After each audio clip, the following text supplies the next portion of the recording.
Alright, so this is a suggestion from Patreon. The name of the video is Dad's Dirty Jokes by Bob Saget. What's interesting about Bob Saget is that recently we had spoken about him on the channel, and I had said that he definitely was I remember him from Full House, right? So he wasn't a very adult type of comedian, right? Then immediately you guys all started messaging me talking about how you obviously don't know who Bob Saget is. So I think you're probably right, guys. I don't know who he is then, because this is my Full House. He was innocent father. But either way, guys, listen, if you guys are new here, please like and subscribe. The more that you like this content, the more that I know that you specifically would like to see more of this specific type of content. Okay, let's go and just check this out, guys. All right, let's go and check this out. My dad, we had a very weird existence. I was 11, and he was a meat executive. He was like a head of... A meat executive. 1 second, guys. Let's go ahead and bring the quality of the video up slightly. He was a meat executive. He was a meathead, basically. Meathead. And he would just tell me sick shit, which is why I became a comedian before I did anything else. We would be in a restaurant, this is true, and he was sitting next to me and he had a menu, and he said, tonight's specials are cake and cock, and they're out of cake. How do you say that to your son? I don't know if I would ever say something like that to my son, guys. And he had a menu, and he said, tonight's specials are cake and cock, and they're out of cake. And I was like... Leave that restaurant immediately. I'm 11. Yeah. Yeah. I like cake. They don't have cake?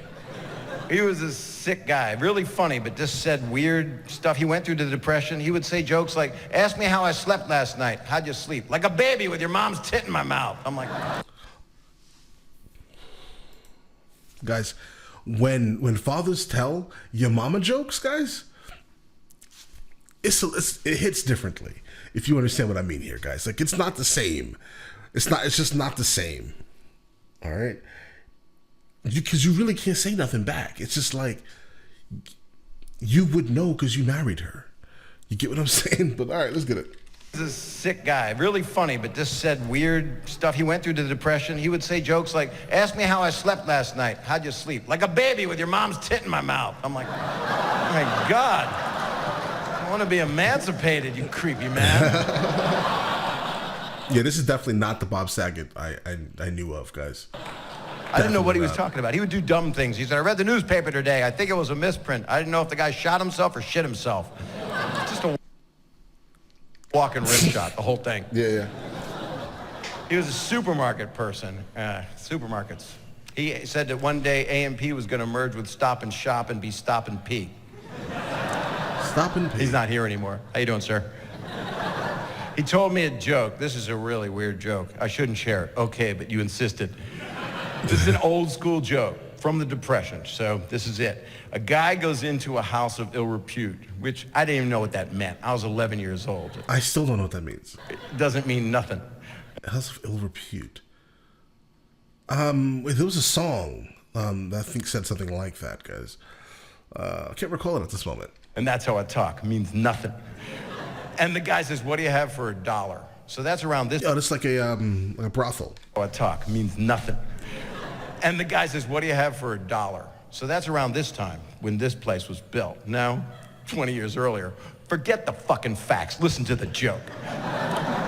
So this guy goes into a house of ill repute and says, what do you have for $1? And the proprietor, I don't know what proprietor means, he says, I'm 11. He says, go upstairs and make a right and sit on the bed and you'll know what to do. And the guy goes upstairs and sits on a bed and... You allow 11-year-olds into a brothel? Okay. A little door opens up and a chicken comes into the room.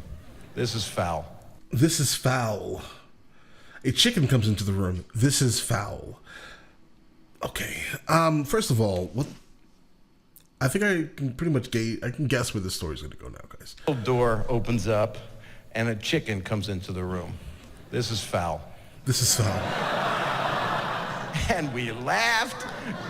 And the guy, I'm 11, the guy, as my dad tells me, does his business with the chicken. Okay, he was 11 when he was told the story. The person who went into the brothel was not an 11-year-old. Okay. The guy... He basically, a chicken. I'm 11. The guy, as my dad tells me, does his business with the chicken. That's fucking nothing to me. I don't know what that does his business. What do you like, shaking hands, Willie Loman? You got briefcases? I don't know. And then he says, and then the chicken is disgusted and he leaves. He's angry. That's correct. You know what I'm talking about.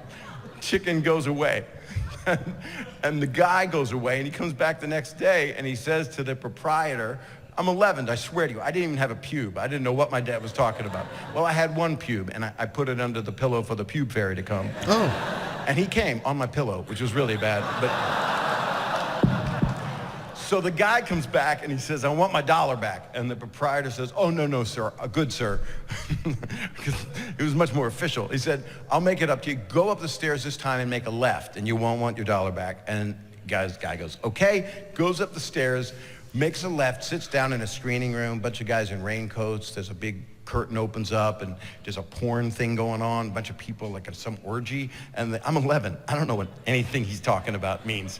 And he says, and the guy turns to the guy next to him and says, boy, this is something. And the other guy says, you should have been here yesterday, some guy was fucking a chicken. It's a long way to go. But that... So he paid $1 to basically be recorded and shown to another group of guys, copulating with the chicken guys. That's my childhood. And my parents were together for 65 years. She loved him to death. And my mother's still alive. She can hear you right now. She's outside driving around.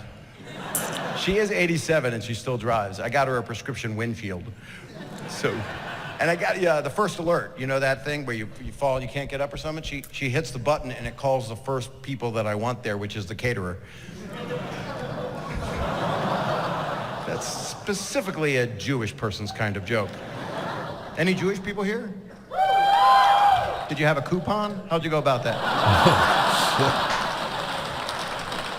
You applaud that. That does not help. I'm actually Jewish. I'll be showing you in just a few minutes. We'll bring the jib in close. I call it a jib to show my giblets. Guys, this is not the same person that we knew from Full House, guys. I never knew that he was this type of comedian, guys. He's very raunchy.